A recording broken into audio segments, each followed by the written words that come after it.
Owen's here. Asian markets, they're mostly keeping their heads high. Keeping your head high too?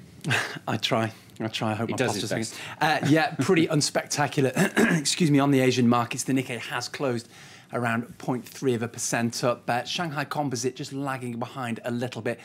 No great mystery there. There's had a couple of very good days on Monday and Tuesday, so a bit of profit taking. Timothy Geithner is over in China as well, making the usual positive noises about improving diplomatic ties between China and the US, particularly on the trade front. But I think we all know that once he gets back to Washington, there'll perhaps be a resuming of business as usual in terms of those trade wars. But that's the way things stand at the moment on the Asian markets. OK, well, the red carpet at the German Chancellor is getting a good workout this week. In fact, Angela Merkel, well, she first welcomed President Nicolas Sarkozy, then the IMF chief, Christine Lagarde. Yeah, and today, this Wednesday, it's Mario Monti making his first official state visit to Angela Merkel since he became Italy's Prime Minister. Well, Jessica Saltz is following this visit for us. She joins us from Berlin.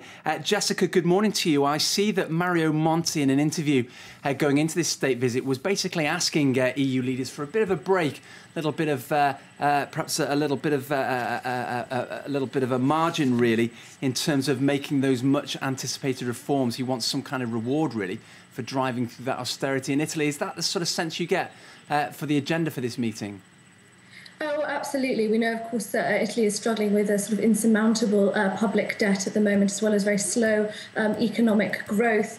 And Merkel will be meeting Monti for the first time in Berlin today.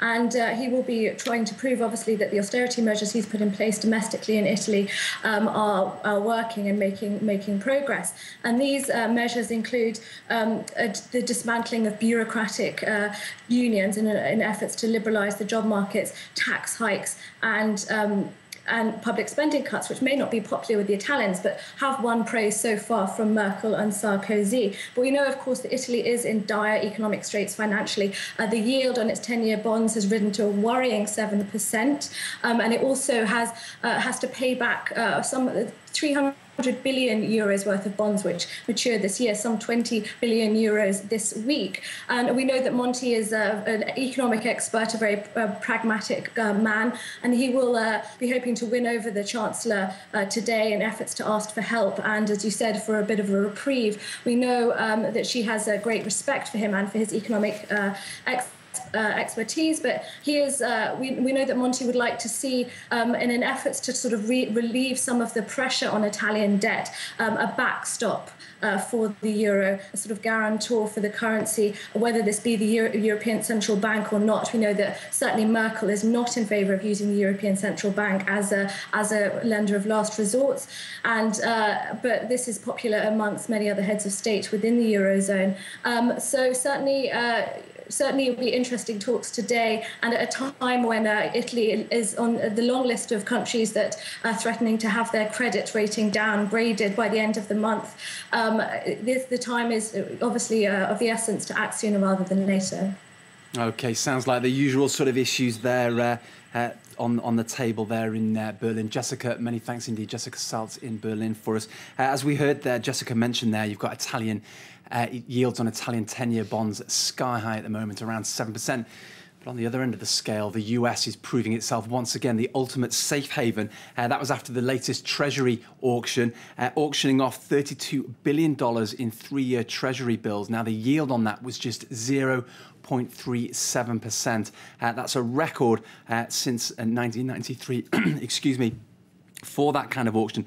But I can give you one better than that even. Right now, investors are actually paying the German and British governments for the privilege of actually lending to them, and this turns the whole bond logic on its head right now. For example, the UK Treasury sold off 35-year bonds just a little early this week with a yield of negative, that's minus 0.1%. It was a similar sort of story in Germany, selling off 6-month bonds, again with a negative yield of 0.01%. That's basically paying the government for the privilege of actually lending to them. So that's how safe these countries are right now in terms of their financing. Excellent. All right, well, we're going to get a little bit more company news now and tell you that Deutsche Börse and NYSE Euronext are trying to save their $9 billion merger by lobbying EU officials. That's according to Reuters sources. The two firms trying to forge a transatlantic deal that would create the world's largest single stock exchange operator, but EU competition officials made clear they're likely to block it when they meet early next month. It's understood Brussels wants the two firms to downsize parts of their derivatives business, a demand they're objecting to. And the Indian government has ratified a controversial new law that'll open the market further to more direct foreign investment. Under the legislation, single-brand retailers like Starbucks can raise their ownership from a majority stake to full ownership, though they will have to source a third of their products from local wholesalers. India has had an uneasy relationship with foreign investment, with chains including Walmart and Carrefour, who sell multiple brands, still restricted to just a 51% stake with local partners. Now, the revolution in tablet computers triggered by Apple's iPad left laptop manufacturers gasping at its wake. Many have been left obsolete, as even smartphones can match some for processing firepower. So it seems that the only way for laptops to survive in the marketplace is to get slimmer and also lighter. Our Tech24 editor Rebecca Bowering reports from the Consumer Electronics Show in Las Vegas.